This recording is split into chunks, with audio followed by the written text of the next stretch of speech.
Hi, everyone. It's Kyle Alexander Morgan, host of the Original Sin podcast. We are brought to you today by True Crime Story 911. Today, we're speaking to Jovanna Burney, who is the sister of Bianca Carrasco. On May 1st, 2016, Jovanna's sister, Bianca, vanished from her home that she shared with her husband, Joe Daniel Carrasco, and has not been seen since. Hello, Jovanna Burney. Thank you for joining us today. Thank you. So, your sister vanished on May 1st, 2016. Can you tell us, why don't we go back to where this all started? And the two of you grew up in Odessa, Midland, Odessa, is that correct? Yes, we were born there and our family lives there. Okay. Mhm. And the time when Bianca was 18, she met Joe Daniel. He goes by Daniel, correct? Correct. Right. Okay. Okay. So she met Daniel when she was 18, and he was 29, I believe. He was 11 years older than her. He was her uncle by marriage. He was divorcing her aunt on her father's side. Is that correct? No, it's on our mother's side. On your mother's side. Okay. Sorry about that. Yes, and they were already divorced. They were already divorced. Okay. So she met him. They got married and had children. And how was their relationship from the time that she married him at 18 to the time that she disappeared? At 18, I mean, she was only 18. Right. She'd gone through a lot leading up to that point and was lost at the time, I believe. We both were at that age, just because of everything that we had gone through. I believe her and Daniel tried to work through, her growing, him growing, them having kids together. But it was just a weird situation, obviously. Right. And an unhealthy situation to begin with. And I think just throughout the years, they were just trying to figure out how to stay together through all those things. Okay, let's move forward. Well, I had a question for you. Okay. Was Joe Daniel ever abusive to Bianca? Was she in an abusive relationship? So I feel like that's a hard question because unless you've seen it with your own eyes, you can't just say, oh, yes, it's, they were abusive. Right. The only things that I witnessed that I would say some people may not think, is emotionally abusive, whereas I do. I did see the emotional abuse in their relationship. I felt like it got better. But then again, not knowing what happens behind closed doors, right. And she's missing now. So I'm just not sure what was really going on there. When you say that you witnessed some emotional abuse, was that her husband putting her down or something like that? In the beginning, I can recall her really being worried about gaining weight, right. Because she was pregnant. There were some controlling aspects of it of she can't eat this, she can't drink this, because she may gain weight. He told her that she couldn't drink or eat certain things. Yeah, and pregnant. I was living with them at the time, and it obviously made me angry. And when he wasn't around, like, yes, you can eat that, you can drink that. Don't let him tell you what to do. And then after she had her first baby with him, I came back to visit. I had already moved, and I saw like holes in the wall, and I asked her, hey, why, what is this? What happened? And she didn't ever say, that they hit each other or anything like that, but she just said that their fights got bad and that he was the one that punched the hole in the wall. And then again, throughout those years, I think she just kept some things hidden because I can see why it's embarrassing if you're in that kind of relationship and not knowing how to go about it. Right. But then towards the end, there was definitely things he was saying that was just really below the belt. Something that sticks out to me is, we didn't grow up with a good mother. She's in prison now. So that just gives you a little snippet of what that looks like. But, okay. he made that comment to her that, oh, you're just like your mother. And telling me or, my sister, something like that could, is really, that would really hurt. Right, right. So he did that intentionally, you believe, in order to just bring her down, and he I was think so, but controlling. I think at the point, because they were together for almost 10 years, I think it was just habit that that's the only way they knew how to handle things or communicate. I just think it was just a part of their life. It wasn't something that stuck out as not good. Does that make sense? That does make sense. Yes, it does. Okay. Okay, so I have a couple questions for you. Before her disappearance, she had they had let me back up. They had relocated from Odessa to San Antonio, and Bianca became a nurse. She went to nursing school. That's correct? Yes. Okay.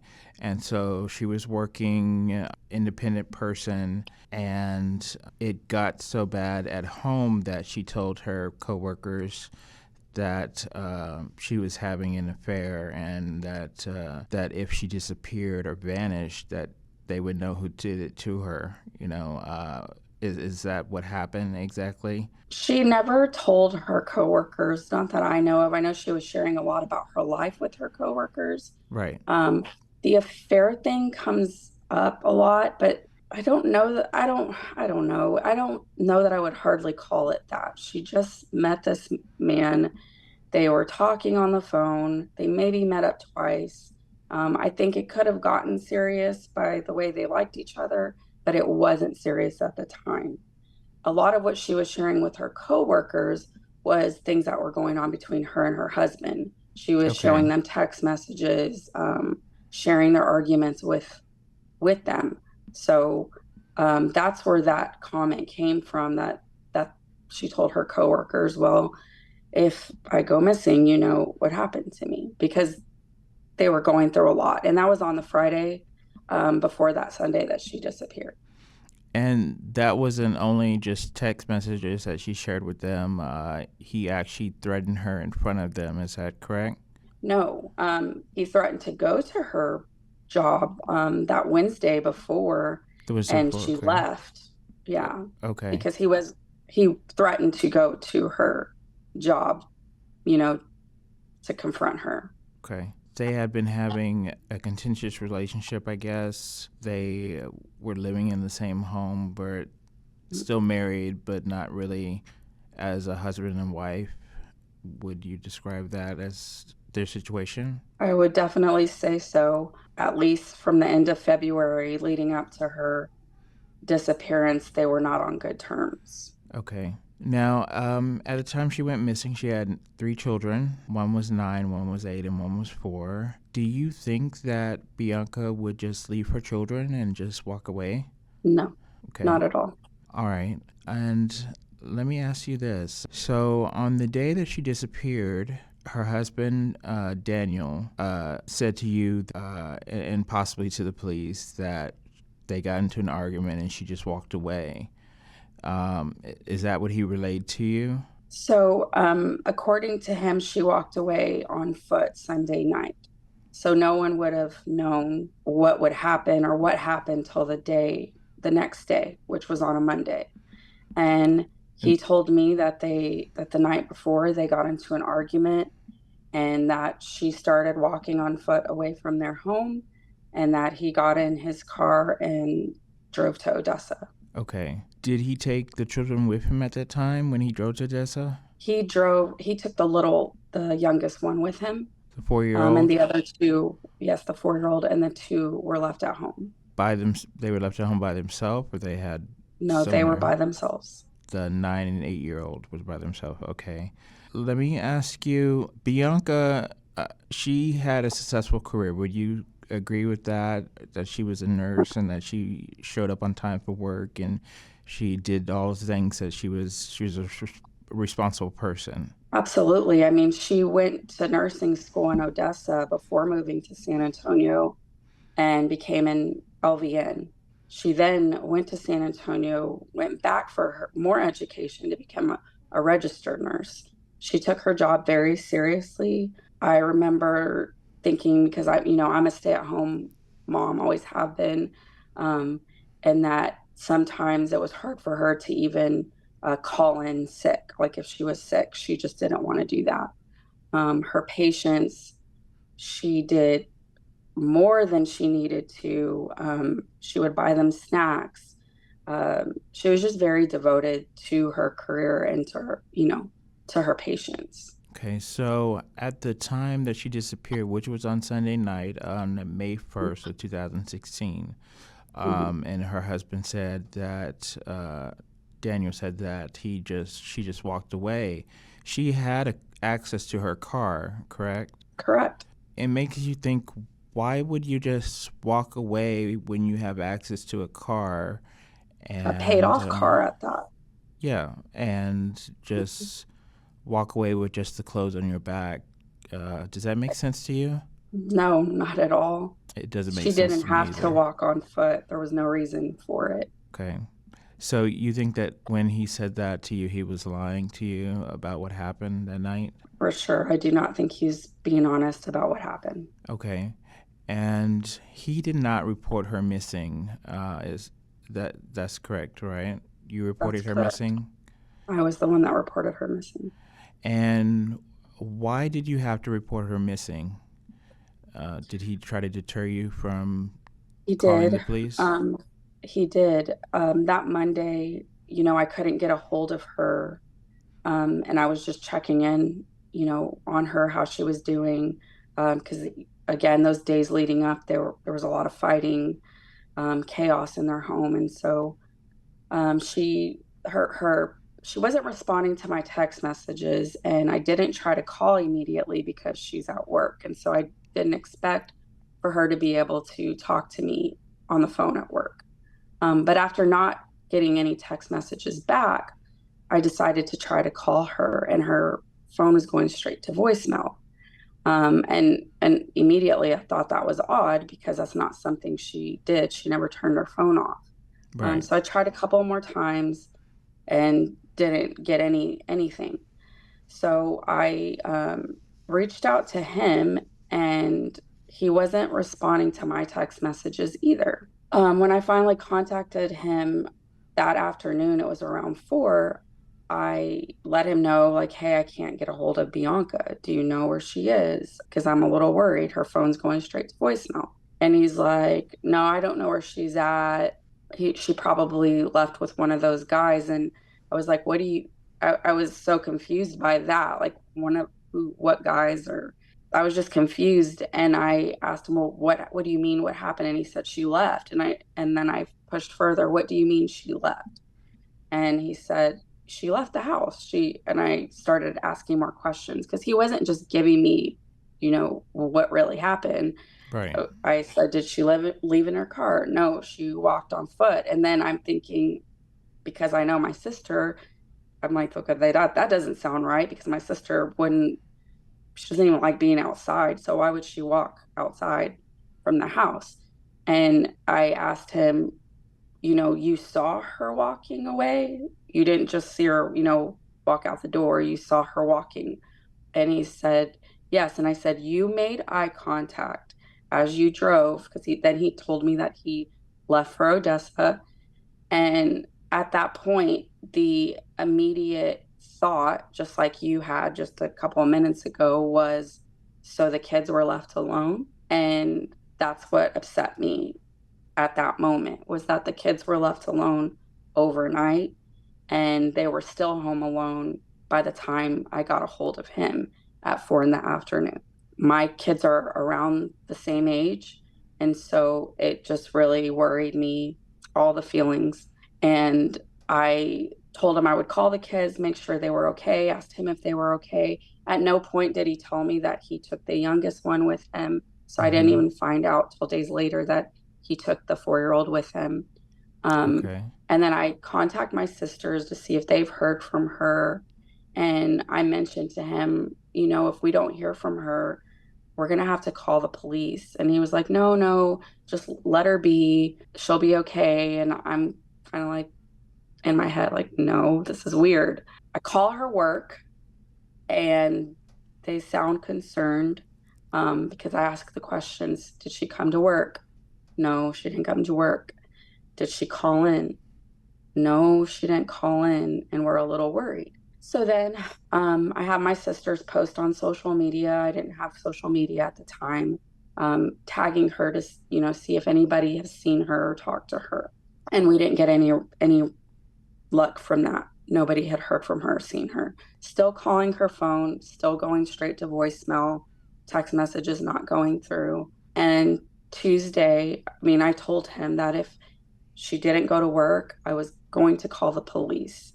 And he still insisted, no, just let her be. She left with one of those guys. I'm still mad and frustrated. It's like, okay, if she left with a guy, you don't know this guy. So, that's a stranger for all, so why aren't you worried? Right. I'm worried. And so Tuesday, I call, she's still not there. No one's heard from her. Her coworkers sound very worried, and I immediately call San Antonio Police Department. Well, they had me call Houston Police Department because I live in Houston.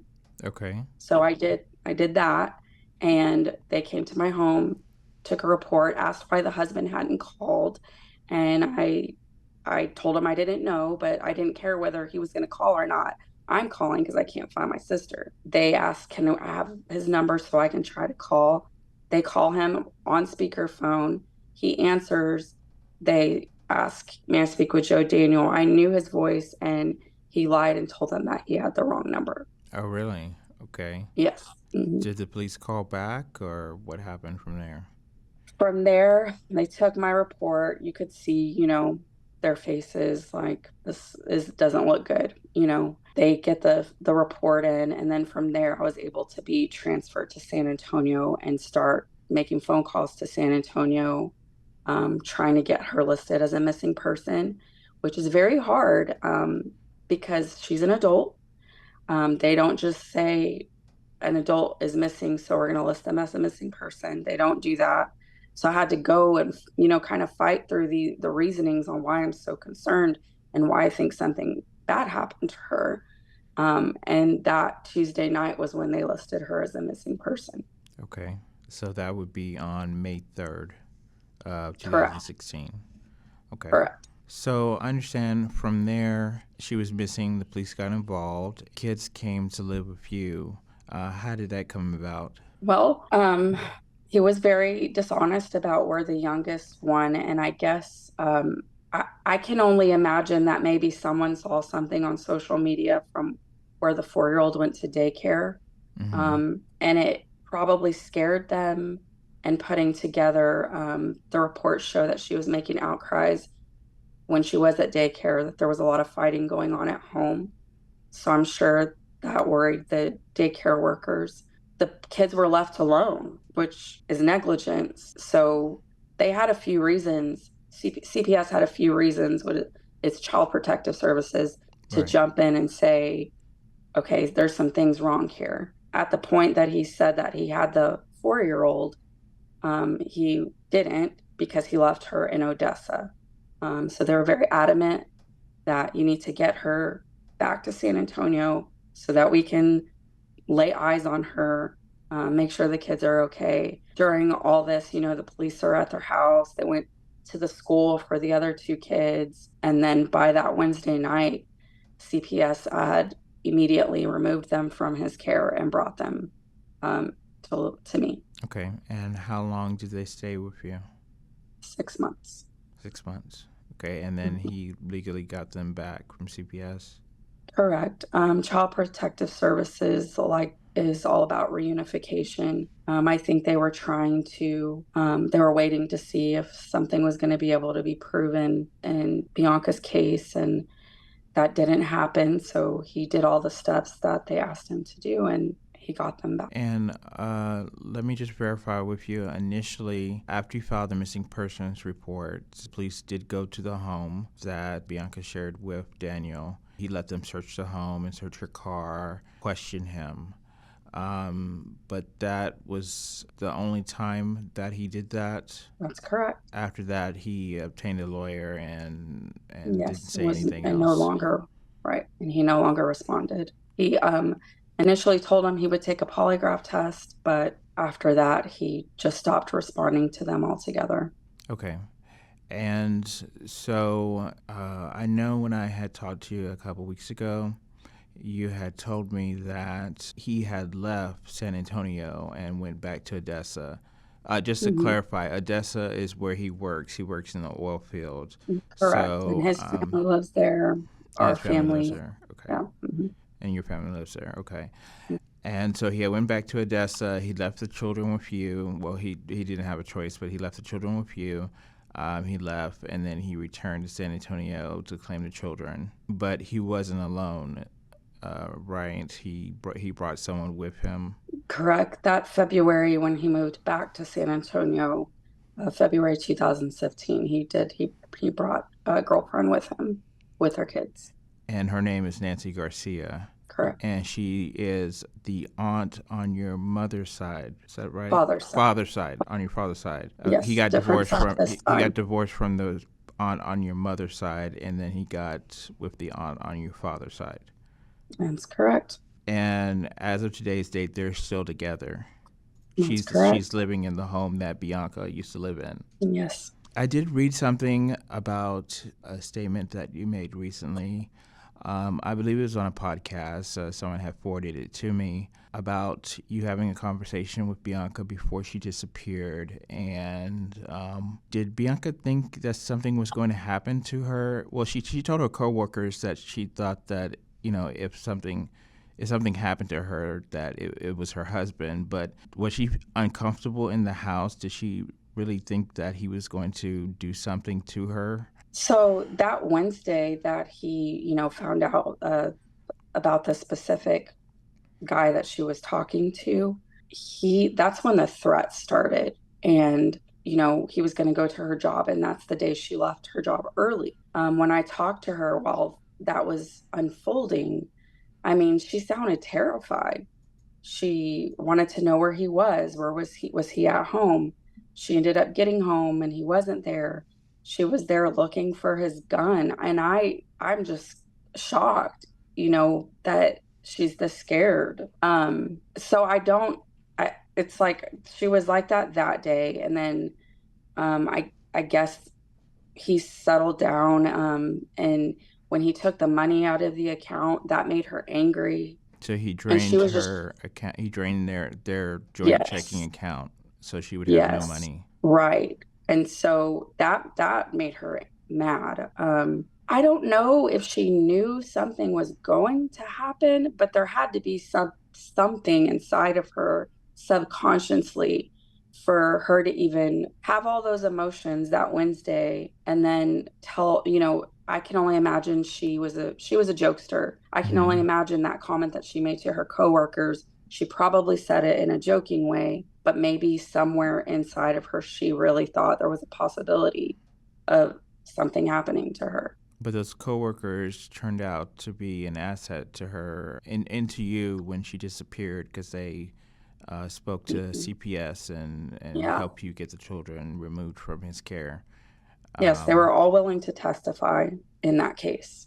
And I uh, believe if, if it ever came down to it, a trial, they would be willing to testify as well. okay. So I also, in that same article that was forwarded to me, it said that you prayed with Bianca. Do you want to tell us a little bit about that, about what she was thinking before she disappeared? I know you said that she was looking for his gun. What was her thought process? Did she think that she had to barricade herself in the house, that she needed to leave right away, or I um, think I think on that day, it's like everything just kind of came down on her. She was just going through all the emotions of, this now that this is out there. I wanted to, she had it listed on her Facebook that she was divorced. But now it was getting real and it was getting ugly. And reflecting over the past 10 years and she had given a baby up for adoption at 16 and mhm. was still very much grieving that adoption, because we even talked about it that day. She just had to overcome a lot of trauma like from our childhood, and I think everything she just felt it all at once. And she was bawling, just coming unglued from the fear and then, everything that was happening. And so we talked through those things. And that's another thing that I think about, that, she had never let me just pray with her other than us praying over a meal. But she let me that day. I told her to go into the closet. I would go into mine. Let's get on our knees and let me pray over you. And she let me. And I think of that and I think like this was going to happen, or there's these little things that were saying that this was going to happen. I don't know. A close friend of Bianca, Morgan Nurez, told Dateline NBC that prior to her disappearance, Bianca had confided in her that she told her husband that she met someone and wanted a divorce. Is that true, that when she told him, Daniel, about the affair, that she also told him that she wanted a divorce? Monica Navarez. Yes. I'm sorry if I said her name incorrectly.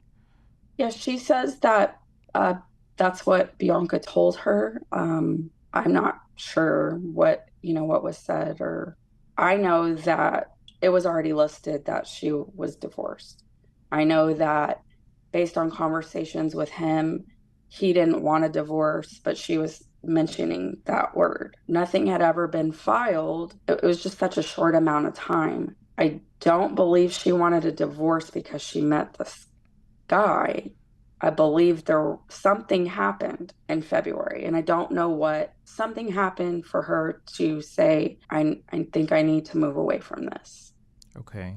Let me ask you this. Bianca, according to her husband, she left and she's never been seen since.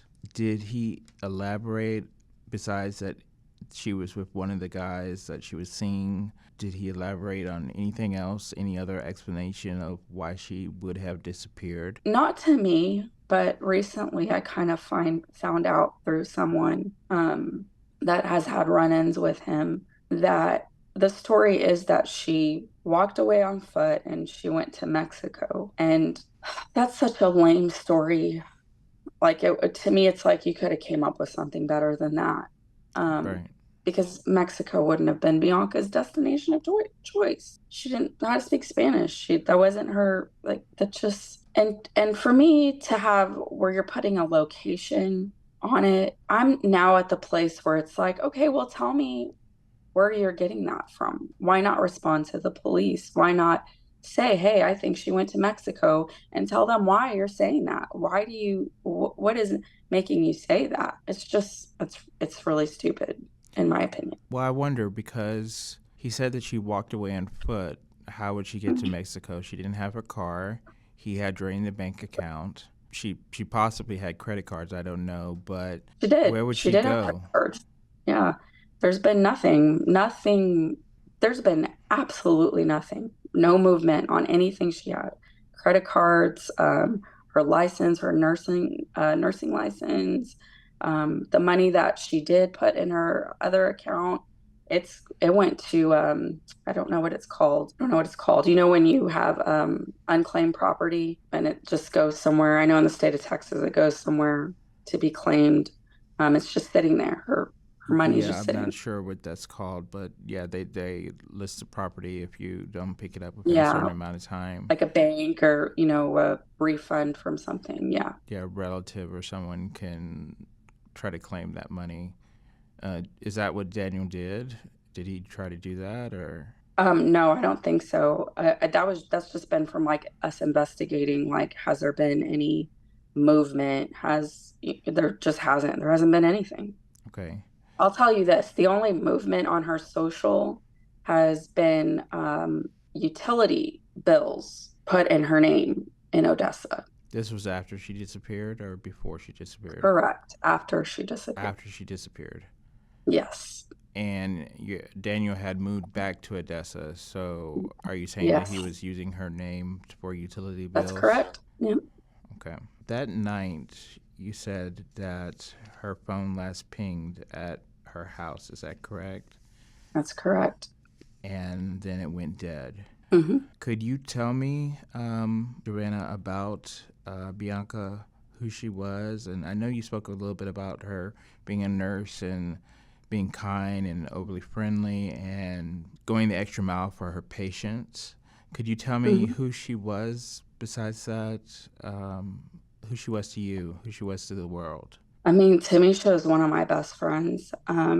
We would fight, like sisters and just getting through life, our 20s. And she always said that we fought hard, but we loved harder. And that was true. We always were just there for each other with our kids. She was my family. We didn't have our mom and dad around. It's kind of like we took that place for each other and for our kids. She was always trying to get better and grow. You can see that in her life when you start to dig and learn more about her. She was just always trying to do better. It's not like people make mistakes and then they keep making mistakes. She's just always tried to do better. And that could be even as a mom. Like I know as a mom, she was always asking me questions. I'm the older sister. Well, how do I do this? Or how can I do this? Her education, her living situation, her husband would have stayed in Odessa. It was her that wanted to move to San Antonio for a better environment for the kids. If you were in her circle, she would have given you the shirt off of her back. She would have done anything for anyone. She was so funny. I mean, she's still the funniest person I've ever met. That was Bianca. Okay, and I want to ask you this question, but it's a hard question. Since Bianca has not been seen since 2016 and you don't believe that she just walked away from your home, do you think that she's still alive? No, I don't. I do get asked this question a lot. Okay. As a sister, or maybe if you have a close relative of yours, there's just these gut feelings you get. And I've actually spoken to one of my other sisters, but that first week, we just kind of knew that she wasn't here with us. There was just a feeling. I know people, they say, don't give up hope. She could come back home alive. But if I think of it in that way, that would tell me that if she was alive, she would be somewhere not on her own, like somebody would be holding her hostage. It would not be by her choice. And that thought I don't even want to go there. Right. To think about, for 8 years, somebody's holding her captive. I just can't even go there with those thoughts. I just don't think she's with us anymore. Okay. Thank you for your honesty. I appreciate that. Sorry about that hard question there. Let me ask you, is the San Antonio Police Department, are they doing anything to find Bianca or pursue anybody as a person of interest in this case? You think maybe she got overwhelmed with that question? I'm so sorry. Okay, no problem. It's okay. Somebody called and accidentally. I don't know what they're doing. They haven't shared anything with you at all? No, I mean, in the past, I feel like I've been given information. There's been a few detectives on our case. And I get told they're still working on it. It's an open investigation. And now I'm just not being told anything. So I don't know. Like, they don't respond. But they say that it's an open case, so I don't know what they're doing. Okay. Jovanna, do you need a minute to get yourself together? I apologize. This is hard for you. Let's take a break. Step back into the world of 90s true crime with the Unsolved Couple podcast. Join hosts Ben and me, Sierra, as we dive into the iconic TV show Unsolved Mysteries, providing the updates you missed out on as a kid. It's the perfect mix of nostalgia and true crime. Catch us every Tuesday as we talk about the original gateway drug into true crime, Unsolved Mysteries. And we're back with the Original Sin podcast. Yeah. I just wanted to make it known, you did forward me the information for the detective that was in charge of her case, Detective Crystal Ferguson. And yes. I did email her 19 days ago, and she hasn't responded. So they didn't even respond, no comment or anything like that. And I explained to her what the situation was, but she didn't respond. So there was one detective, you said, that was the original detective that told you they don't think that, and you can just verify this is true, because when I had originally talked to you, you said that one of the original detectives told you unless they found Bianca's body, that they would not be able to charge Daniel with her murder or investigate him further. That's correct? Yes. They sat down with me, with the missing person agent, this detective, and they told me that they believe he had something to do with her being missing. They believe he had help, and that unless they found her body, there was nothing they could do. Those were his exact words. Okay. And when I asked you that, I asked you about this new girlfriend, the new aunt that he's dating, Nancy Garcia, and you said you hadn't thought about it. I asked if, since the police department said that he had help, do you think that she was involved in helping him? And at the time, you said no. You said that you had never thought about it before. What do you think now? I think at this point, because I'm still, like I told you, I don't even know how that relationship came about. So that question was thought provoking, because I mean, I guess that's possible. Because what person, even an extended family member would put themselves in that situation? Right. I don't know. I don't really know. I guess it's a possibility. I asked that because you said that you had heard that when there was flyers being put up in the neighborhood recently, that she was with the oldest child, Bianca's oldest child, and was removing the flyers. Yeah. About Bianca being missing, and to call for, tips and stuff like that. That they were removing it. She was driving him around, taking the flyers down that they had just put up. Search and Support was out there putting, flyers. We do that. We did this past weekend. They went out there and they put more flyers up, and she was driving him around and taking them down. I can't wrap my mind around that. It's one thing to think that your significant other didn't have anything to do with this situation, but it's a whole nother beast to be taking her child and removing missing persons flyers. Now, I don't know. That just doesn't sound right to me. I don't think it would sound right to anyone.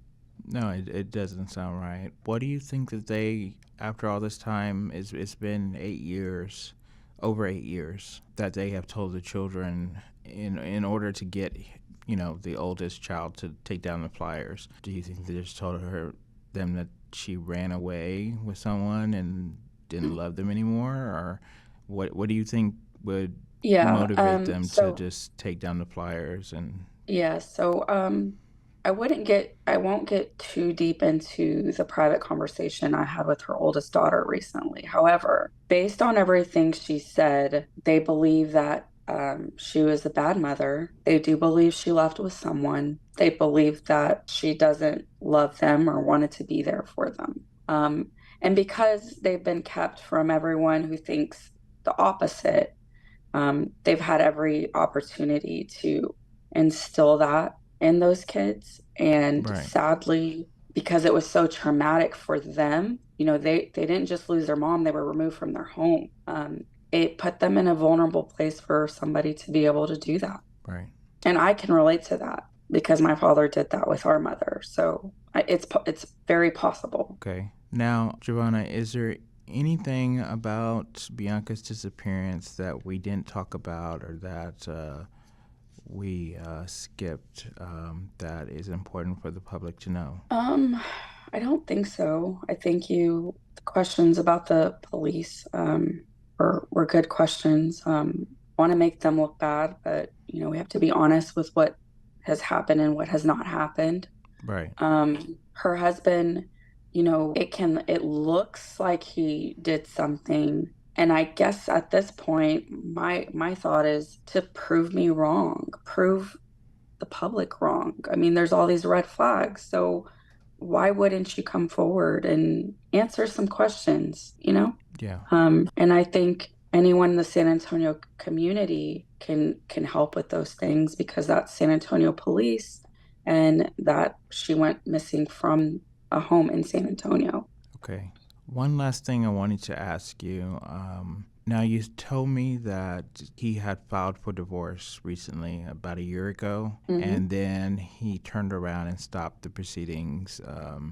And why do you think that he filed for divorce and then stopped the proceedings? I don't know if I'm only assuming he stopped proceedings because the file's just still there standing, that he filed. I can only imagine that he was given advice not to do that. I'm not sure. Okay, yeah, I had a researcher. She was able to pull the information. I don't have it in front of me where he had filed for divorce. But, on July 20th. Her birthday is July 21st. Okay, and that was last year, correct? Correct. Okay, and briefly, do you want to tell us about this event that you had on the 20th of this of July? And I know Bianca's birthday is on the 21st. And how old would she have been on the 21st? 38? Been 38.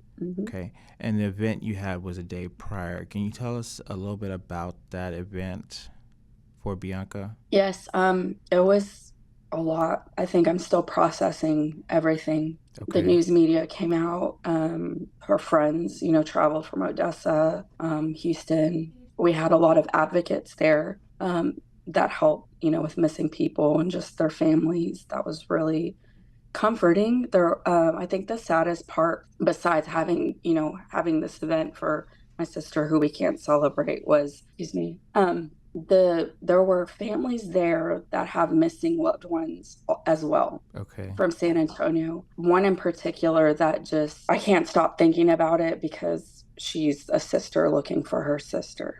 She came to the event, and her sister's name is Cassandra Gonzalez, and she's coming up on 1 year that she's been missing. And as soon as she saw me, she just started crying. And it's just like, I know exactly how she feels. And that part was just hard to see, see other families, because I'm not the only one going through something like this. Right. And worse, that these people are not just missing because they just decided to go missing. Something happened to them. And their family just has to deal with this and keep fighting. And just the boldness and the courage for them to show up. I mean, I was like, I don't even know if I could do that.